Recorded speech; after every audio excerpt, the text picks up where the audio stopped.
believe that Mr. Sanson actually posted a photograph on Facebook or one of his pages, reposted, so to speak, a photograph of him with his arm around you. Oh, okay. I didn't even know that. Yeah, and it was, I mean, obviously this is a very,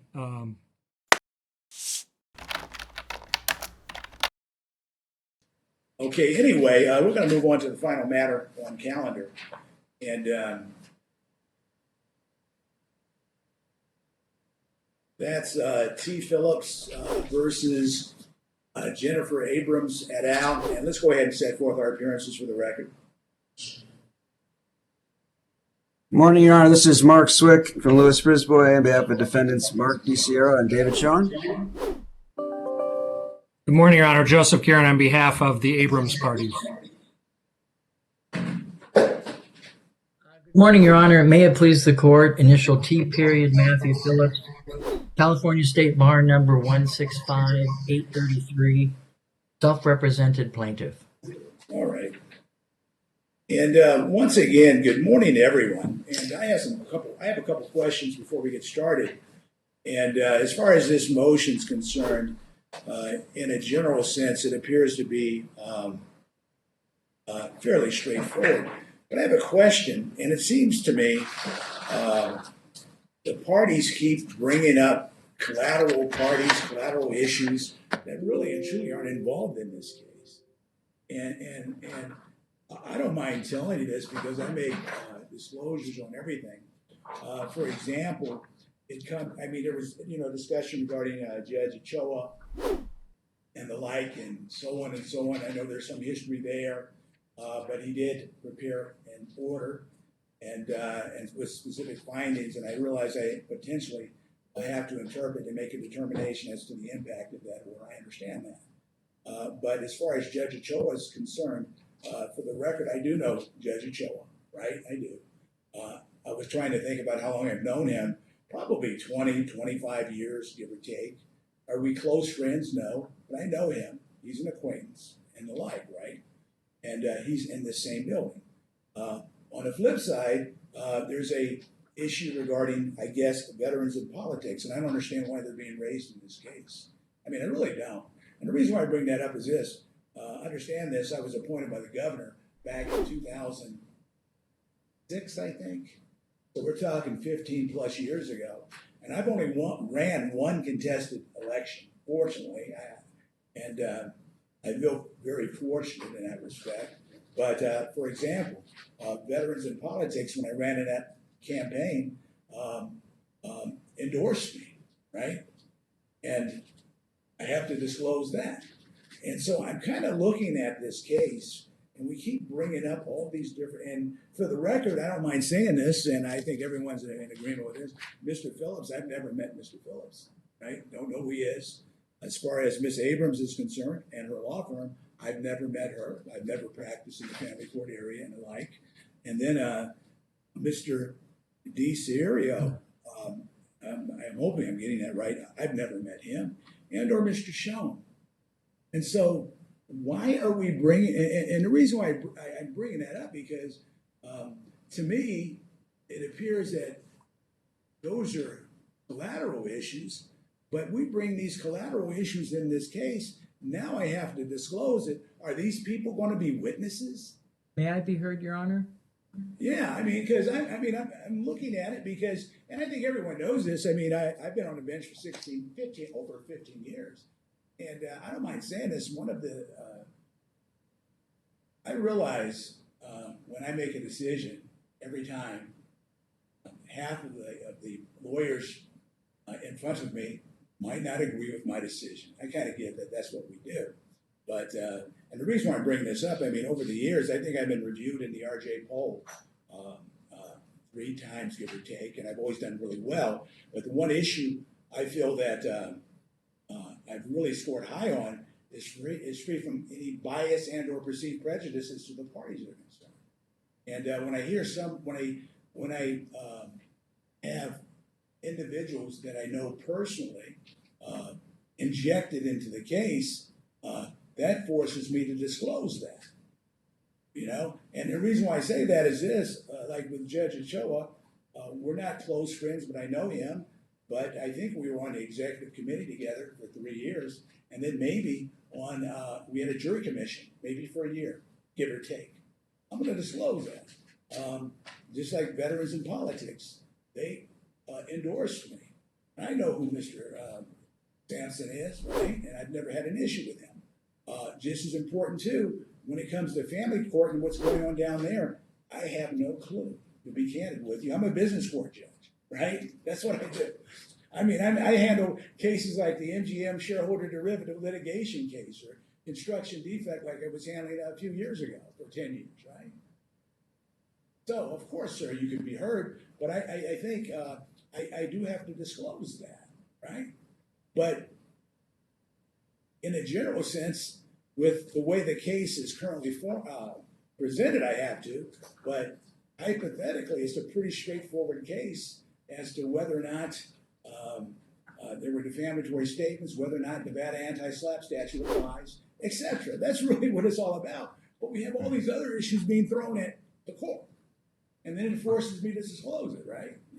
And it's my understanding, and correct me if I'm wrong, Mr. Phillips, and I didn't know this, you have some sort of association with veterans in politics. I mean, that's asserted, right? I have no association with them other than being, I'm sorry, Your Honor. No, you go ahead, sir. Well, No, it's go our ahead. motion. Because you're a plaintiff, you go first, but I'm just, Your Honor, it's a defense. Your Honor, it's a defense motion. No, but I was talking about, he said he had no association. I just wanted to make sure I understand what's going on. Well, and yes, it's your motion, sir, and we will always follow the appropriate protocol. You know that. I just wish to say, if it please the court, I am not a member of the organization. I'm not a veteran. Steve Sampson is my friend, and I've written some articles, and he published them, and that's the nature of our relationship. But I will say this. When I filed the earlier complaint, California is a fact-pleading jurisdiction, so my complaints tend to be heavy on the facts. Your Honor had pointed out that Nevada is a notice-pleading jurisdiction and that all the court wanted was a recitation of the defamations. The court specifically instructed me to remove all the collateral stuff, and I did. So when I filed the most recent complaint, the operative complaint, I took out all of this extraneous stuff, and I was flabbergasted, quite frankly, when defendants brought in all this stuff. Because remember, originally, defendants had objected to all this extraneous stuff. Then they filed an anti-S.L.A.P.P, and they went back and started arguing it all again. And so I felt like in the opposition, I had to counter it a little bit. So I just think it was I think the problem with this here, I believe, if that's the way to characterize it, is that the defendants are the one who's opening the door. I don't think that to understand whether or not the anti-S.L.A.P.P statute applies, these collateral issues simply are collateral, and that's what I wanted to say, Judge, so thank you. Okay, and you're welcome, sir. And let's hear from the moving party on these issues. Your Honor, I'd certainly, let me start off by saying, obviously, I appreciate you doing your disclosures that you just presented, just to disclose, you're not trying to be biased or anything like that. Certainly appreciate that. The fact that plaintiff is trying to claim that these are collateral issues or whatever, I don't think that's an accurate statement of what we have in front of here. When you look at the complaint, sir, I don't want to cut you off, and I apologize in this regard. Maybe I said it was that, right? But you go ahead and tell me what you think it really merits. I'll get there. So obviously, in filing a motion, we have to look at the complaint. The complaint only names certain parties. The plaintiff chose to name my clients, chose to name Miss Abrams and her firm. He didn't include my client's PAC, which is an entity in Nevada. He sort of chose to frame the case narrowly, if you look from the first complaint to the second, I understand he's thinking you told him to take out collateral information or whatever. What he did was he literally just took out everything as if to ignore all the facts, all the background. I mean, there's a huge history that goes on here that demonstrates why these aren't collateral issues at all, Your Honor. These are front and center issues that are very, very important for you to decide today if the anti-S.L.A.P.P laws apply. So that's what I wanted to get into.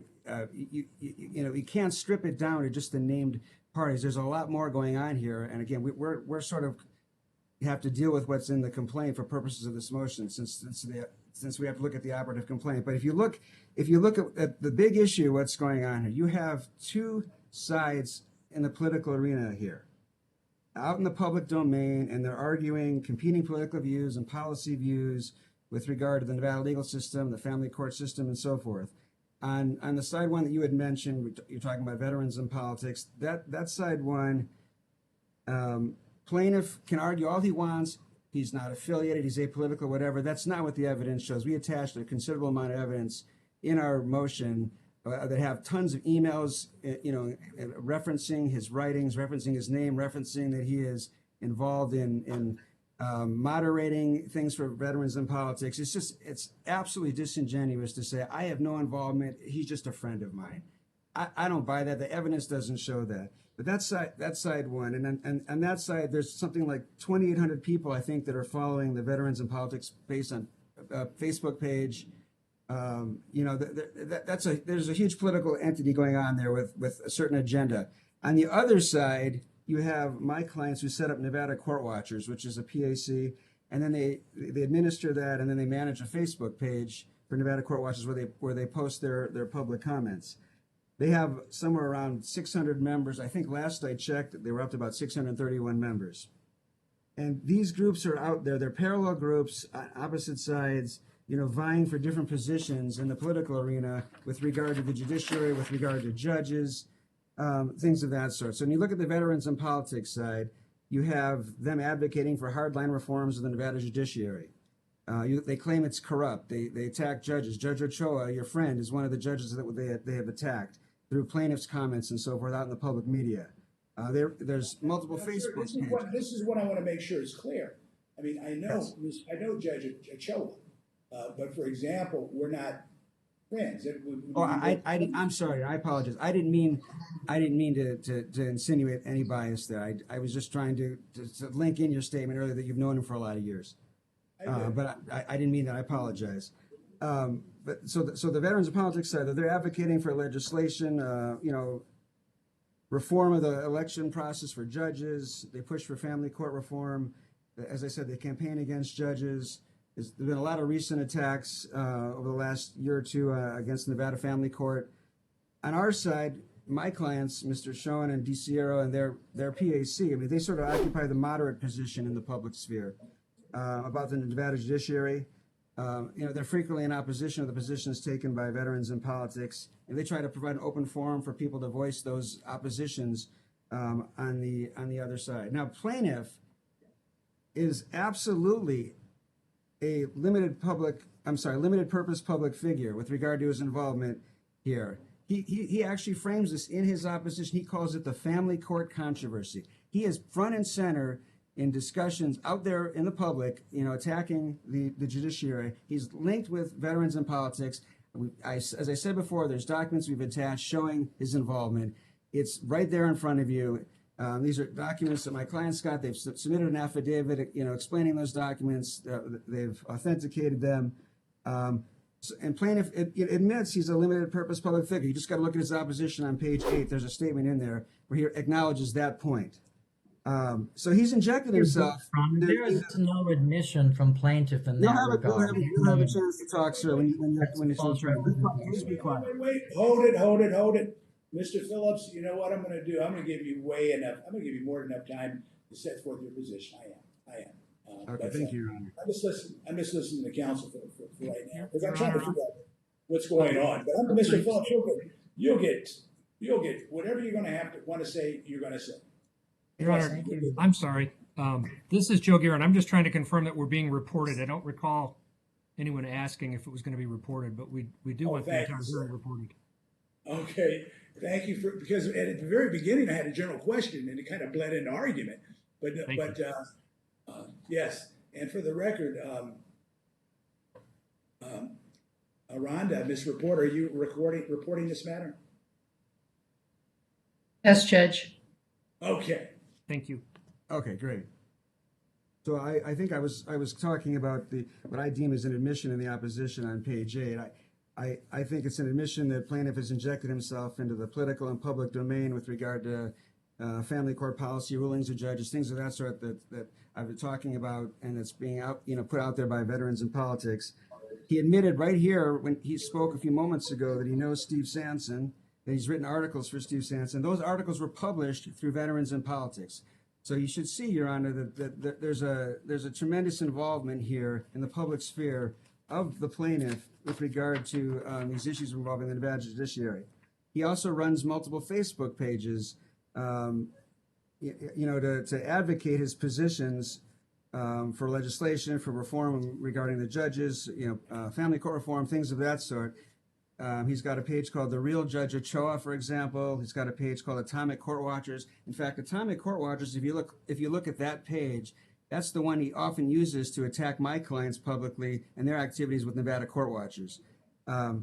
He set up a Facebook page called Harder's Heifer. He had one called Jennifer Judge. He had one called Remove or Retain. He had one called Truth Hits Everybody, and he had one called Corrupt Vaccines. And he's been out on a public campaign against Judge Ochoa, who he accuses of corruption. So that's your backdrop. This is not a collateral issue at all, Your Honor. This is an absolute, in the public sphere, people vying with regard to matters involving the family court and the Nevada judiciary. So even though plaintiff didn't name any other parties, he didn't name my client's PAC, that doesn't mean that those parties are just somehow collateral. They are front and center still here in the analysis, and that's our position. And if you move then to the 2020 period, that was the last time we had obviously the major elections. There was a lot of competing in the social media campaigns between these parties, both the sides and between my clients and Mr. and plaintiff. Some of this I believe was in the newspaper. There was a February 7th, 2020 article that we had mentioned in our moving papers. Plaintiff certainly advances the views of veterans in politics, and he actively campaigns against Nevada Court Watchers. I think he called my client's group a shill group at one point. He took those personal attacks even further into the employer of my clients, the Abrams Law Firm, LLC. I'll let Mr. Garin address anything to do with his client. But these attacks went very, very far, publicly trying to shame the other side. I mean, he included photos of Mr. Schoen's minor children, Mr. DiCiero's deceased father, sort of interposing them on caricature type, posts. There's some, pretty serious political haranguing going on between these parties. So as this dispute is developing and things are happening and the plaintiff is hurling his, attacks on the other side, on Nevada Court Watchers and on my clients, my clients obviously have a right to respond, and they began doing some research and into the plaintiff's background, and they discovered, quite concerning information about the plaintiff that could be used to attack his political views and show that those political views don't have any real basis in fact, and that people who are affiliating with them should think twice about affiliating with them or taking their positions with regard to who to vote for, what positions to take with regard to reform and so forth.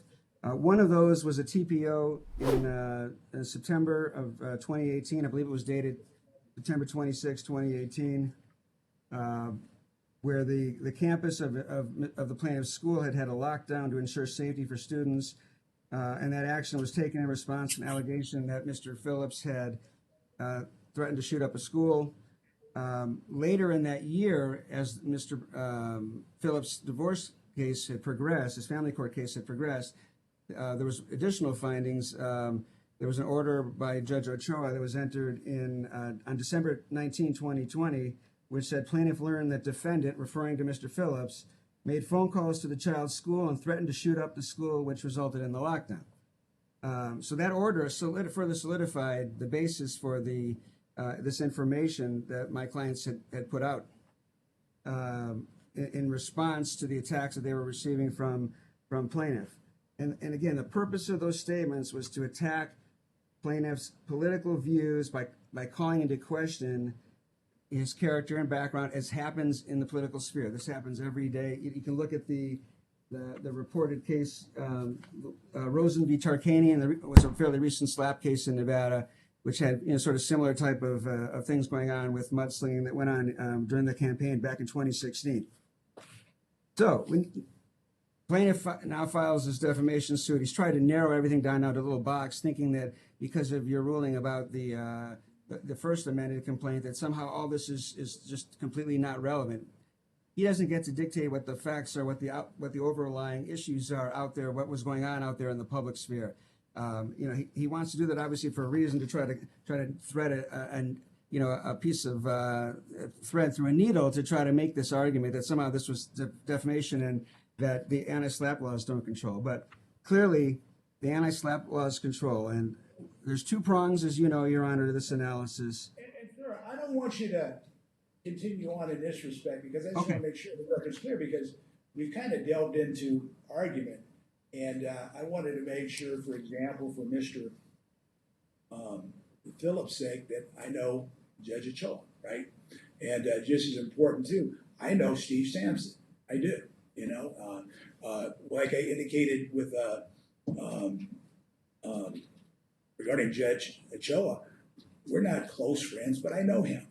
And I just know him based upon the fact that I had to run for re-election going way back to 2006. I think that's when I had one of my only one re-election campaign. And my point is this. I do understand what your client's position is, but just as important too, I just wanted to make sure I made those disclosures. Because on one side, I know Mr. Sampson, and on the other side, I know Mr. Ochoa, and they appear to be, like you indicated, not collateral, potentially, but integral, maybe not. I don't know. I understand anti-SLAPP. I understand the types of decisions I potentially might have to make. But I want to know how you or your client feel about me knowing, number one, Mr. Sampson, and also knowing Judge Ochoa. Right? And what impact potentially does that have? Because I'm making a disclosure. I don't mind saying it. I know I can be fair, but this is important too. Appearance is an important issue. And I'll give you a really classic example of that. I had a case about 2 weeks ago, give or take, and it's a medical malpractice case. And it happens to deal with the daughter of one of the judges who was recently elected. I don't know the judge, and I've never met her. Under normal circumstances, I would have met her by now, but because of COVID, no investitures and all those things.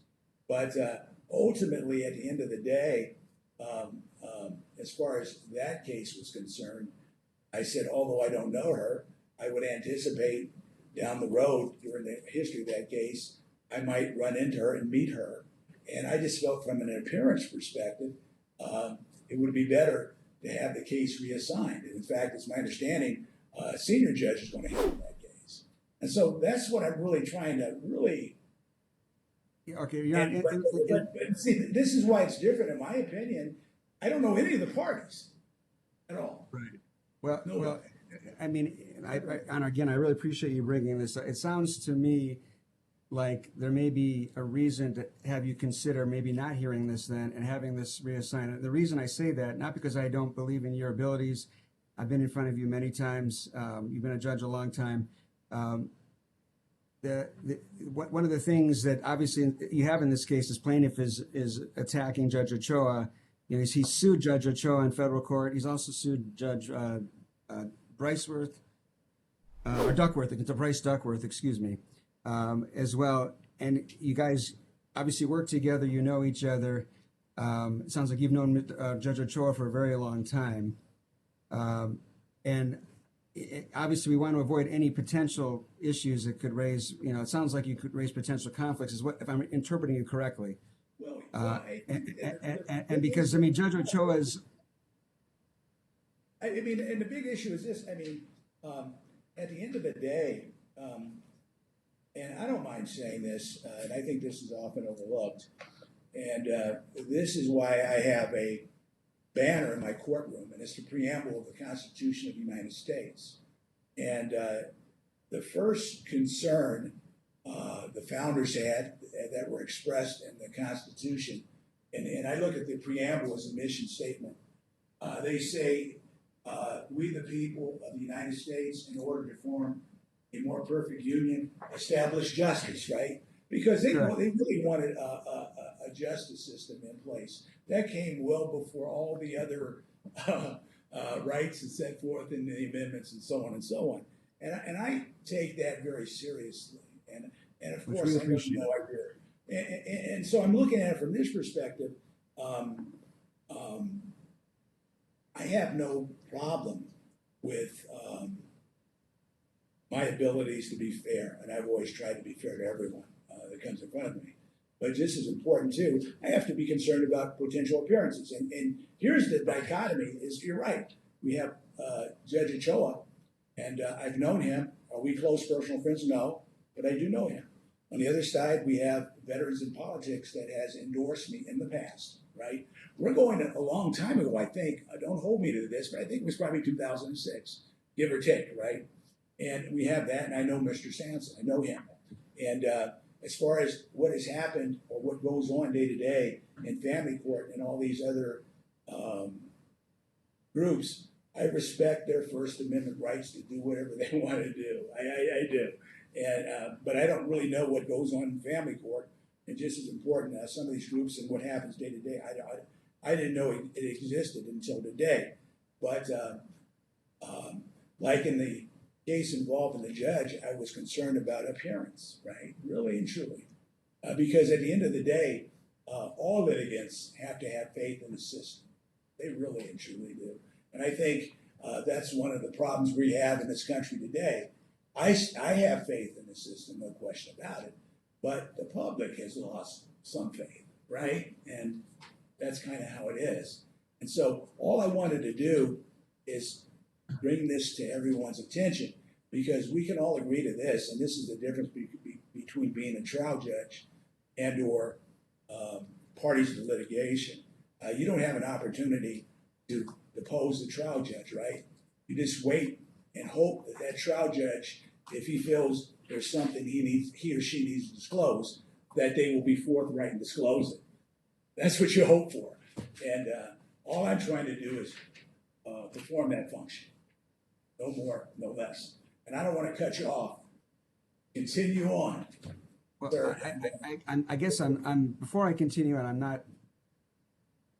not sure I'm quite following you. If you're making the disclosure just to disclose, because usually in my experience when I've been in the court and these situations have happened where the judge is making these disclosures, asking the parties to make a decision whether to have the judge stay on the case or not. And so this is the first time this has come up that I'm aware of in this case. So it's making it puts me in a really uncomfortable position, obviously, to hear that, and then now because I'm gonna if I continue my argument, obviously one of the issues that plaintiff is brought up in this, in as far as I'm reading everything is, he's obviously has attacked Judge Ochoa, has called into question the integrity of the judiciary, things of that sort.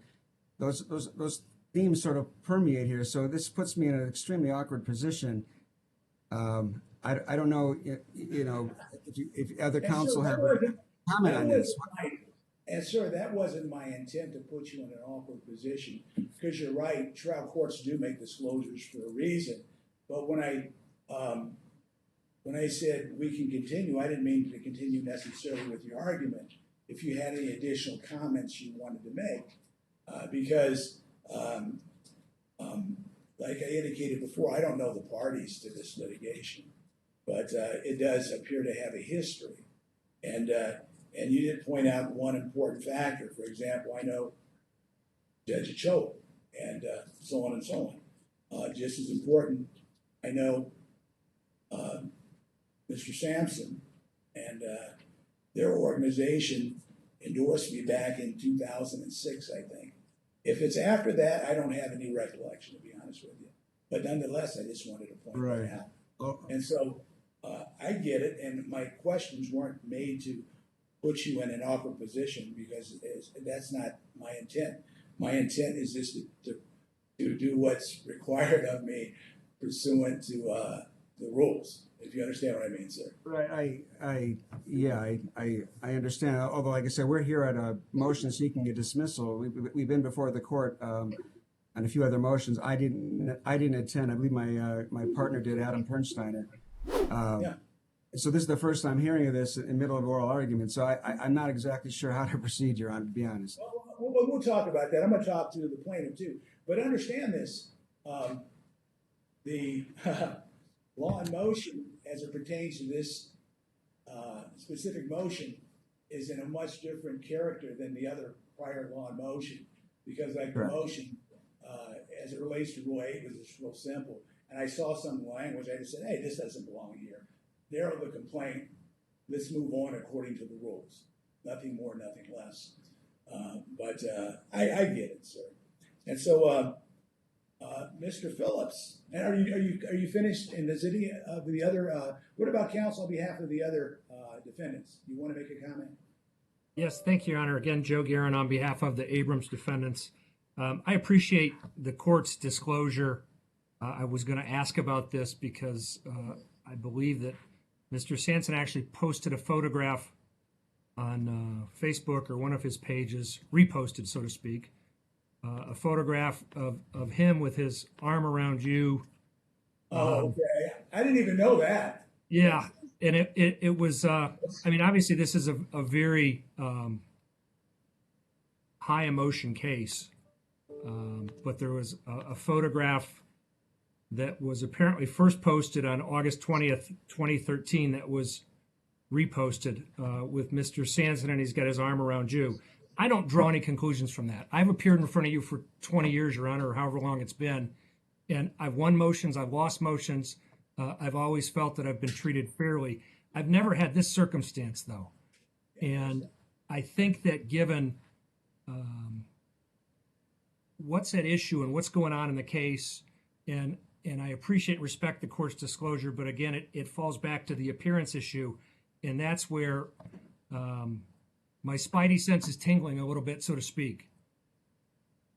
That's I guess that's all I can say at this point, Your Honor. And sir, I have good spidey senses too, and I thank you for bringing that to my attention. That actually And helps. Your Honor, I'd add, it's as far as my spidey sense, it seems like something I would want to talk about with my clients. About disclosures that came up today before we have a decision. Okay. This is typically you And would I'm have not that. forcing you to make. I'm not forcing you to make a decision at all, sir. Today, I would never do that. I appreciate that. From a historical perspective, whenever I've made disclosures, I haven't forced anyone to make a decision that day because you have to talk to your client. But I want you to know, Your Honor, I join in Mr. Garin's comments. I mean, I've been in front of you. I've won motions. I've lost motions. Obviously, I think very highly of you. I don't want you to give you that impression. This is very uncomfortable. Obviously, I've never had this occur in over 20 years of law practice. So, I understand. Okay, I'm going to listen to Mr. Phillips, sir.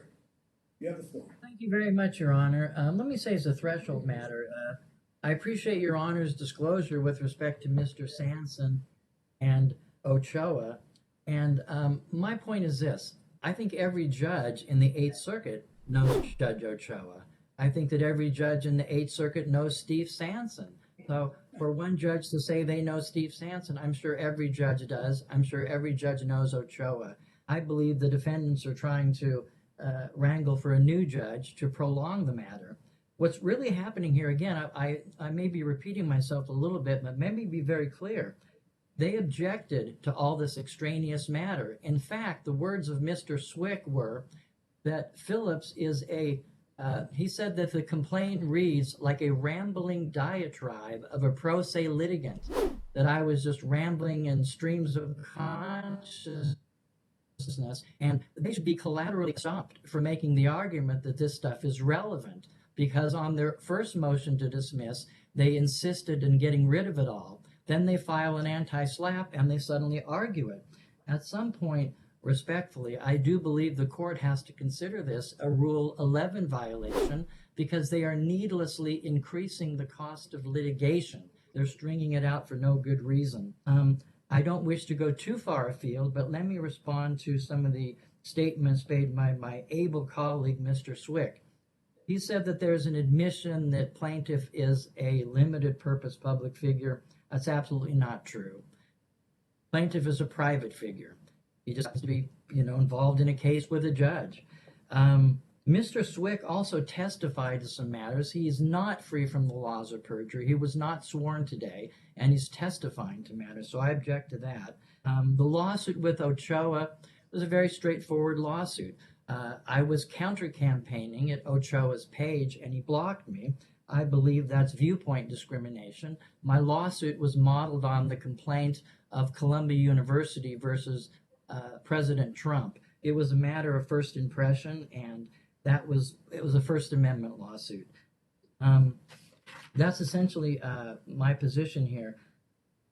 And I do have a lot to say on the material argument of the case, but in terms of what Your Honor brought up about conflict, I see no conflict, and frankly, I'm excited about having a judge of your caliber because it seems like I've practiced extensively here. And in all my time in family court, I've never heard a judge say the word Constitution. And so for that reason, I'm happy to be in this courtroom, and it's my sincere wish that Your Honor stays on.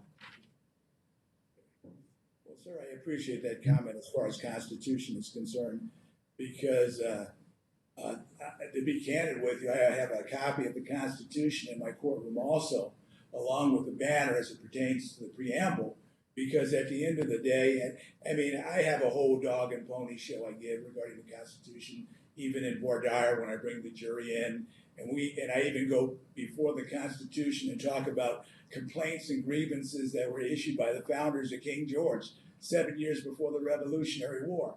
And so I'm very cognizant of those issues. But just as important, and this is all I can say in this respect, and I genuinely feel this, because I'm a veteran judge now, I am. And at the end of the day, I realize some lawyers win or lose. But one thing I've always taken pride at is understanding due process and being fair. And that's what I've always tried to do, in every case. And so I just felt under these circumstances, and when I read it, because when you look at it at first blush, even when I read the prior motions to dismiss and the like, I never thought that, for example, the issues that were being discussed today potentially could be front and center. In fact, I didn't even think it was an issue at all. But as a trial judge, I have to be very concerned as far as all parties are concerned to the litigation, because at the end of the day, we have to have confidence in the role of the trial court being fair. And I am concerned also, just as important as far as appearances are concerned. And I don't mind saying this, and then I'll, of course, pass it over to the defense for some comments because they're the moving party. But I've had tough cases. I had the Las Vegas Sun versus the Las Vegas Review-Journal in this court, right? I've had shareholder derivative cases involving the largest casinos in Las Vegas, and it goes on and on and on.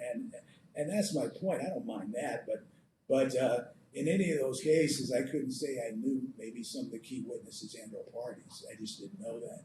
And if I did, I would have disclosed it just like I did today, and just like I do in every case. Because if there's a time to do it, this is the time prior to making any real substantive decisions as far as this case moving forward. And I just wanted to make sure that's clear for the record. And then we'll go ahead to the defense. I guess it's the defense, the moving parties. Any additional comments? You're asking about your disclosures, you mean, Your Honor? Yeah, anything else? Then I'll make a decision. Again, I emphasize because I totally recognize that this is a peculiar time for this to have come up right in the middle of a potentially dispositive motion of a case when we've been in the case for a while. But I agree with you that this was obviously the appropriate time to bring it up because you weren't aware. I do believe, though, this is the kind of thing that really defendants should be allowed to consult with their clients and address this issue. It just seems like if we move forward. I agree with that 100%. You don't even have to worry about it. I agree with that. I just wanted to know if you wanted to make any additional comments. That's all. Oh, well, I agree. You do. We'll hear my from. general additional comments. I appreciate your comments.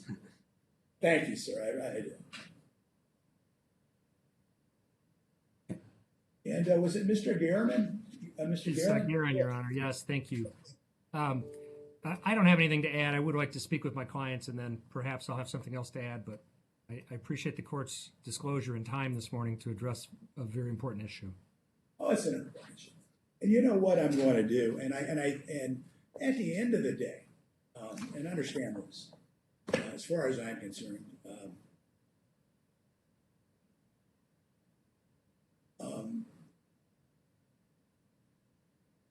I feel I have no issue regarding my abilities as a veteran trial judge to handle and decide the issues in this case, number one.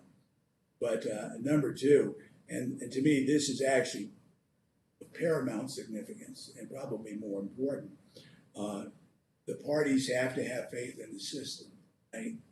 And what I've done is I've made the appropriate disclosures, and based upon and just as important too, I don't want to put any lawyer and or party in an awkward position.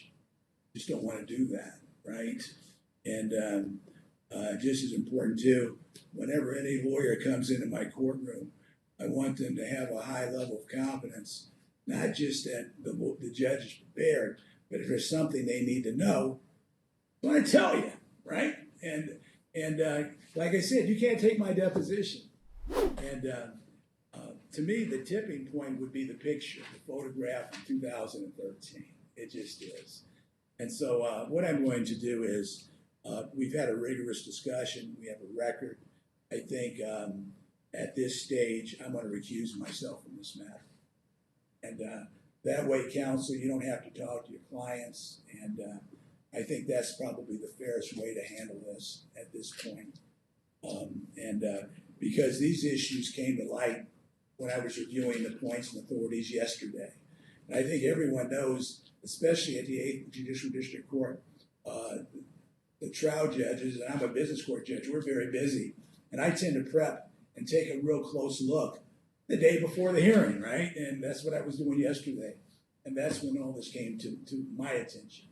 And so before we argued the merits, I felt it was important to do that. And so that will be my decision, and this matter will be randomly reassigned. And Okay. Appreciate your candor, Your Honor.